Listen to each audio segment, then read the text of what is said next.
Hi, this is Kerry Artek with Wicked Stocks bringing you the daily Apple report for Friday, November 18th, 2022. Let's take a look at the charts. I think we'll start with this one. We did test that 146.25 downside 3/8 on Thursday. It held nicely. We slipped through it by a dime. We came back outside day, closing higher on the day, closing actually at a new high settlement price following the November low. But we are still faced with 153.13, a level that I'm actually expecting to be tested today. 153.13, long-term descending, mid-term descending two-thirds speed line that we've come close to testing over the last few weeks, from late October and again actually earlier this week. It can contain buying through the rest of the year, and below which the market remains susceptible to falling south.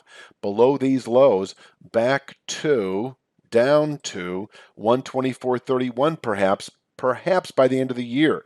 The accelerator for that dynamic, for that idea, for that signal would be a settlement below the low 140s, 141.99 to 142.67. So I'll talk downside today.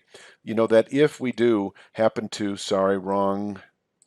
if we do happen to break or open below 146 and a quarter, the 141.99 to 142.67 area is in reach. I'm going to say that it's likely with this kind of volatility. And that low 140s, 141.99 to 142.67, able to contain selling into later next week, possibly through next week. But I'm keeping it 2 stars only, meaning 2 to 3 day lows, and then we could bounce. I don't want to commit, if you will, to weekly, even though that is what may happen. We may fill this wedge out here for another full week or so. But because we're heavy, in my opinion, into December below 153.13, closing below 141.99 is considered a bit of an eventuality below 153.13. And if we were to close once again below 141.99, we should, inside of 2 to 3 weeks, continue south to this 124.31 long-term support area.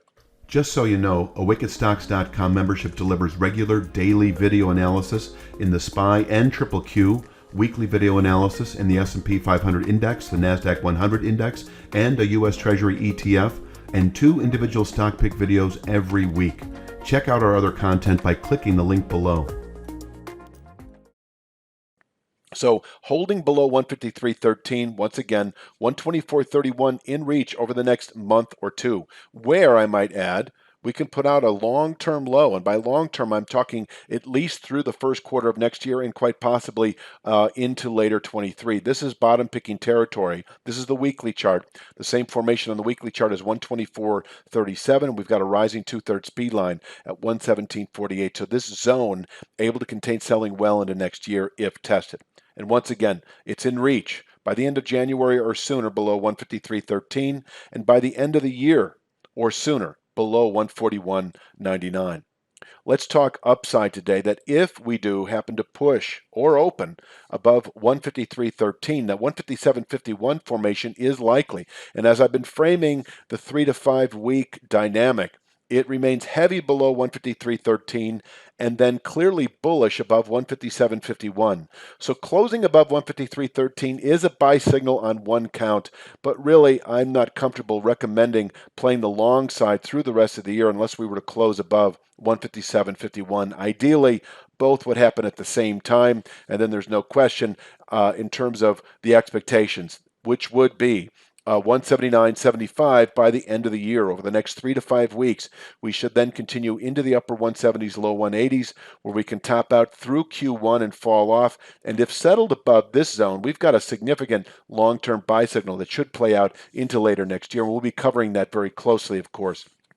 So I think this is the image to leave you with. Heavy into December below 153.13, despite yesterday's reversal, short-term reversal activity, and bullish into later December if we can close above 157.51. And that is really all I've got for Friday's Daily Apple Report. Please click like if you haven't already. Did I start with that? Sometimes I forget.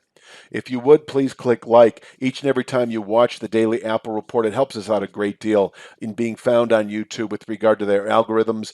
Subscribe to the Wicked Stocks YouTube channel. We put out daily Tesla, daily Apple, Yesterday, we put out an NVIDIA longer term analysis that you may want to watch. It's still out there. So we're putting out a lot of content. And if you subscribe, you'll be notified each and every time this new material is put out. So that is really all I've got for Friday's Daily Apple Report. You have a great weekend, and we'll be back Sunday with Monday's letters or Monday's videos. Thank you.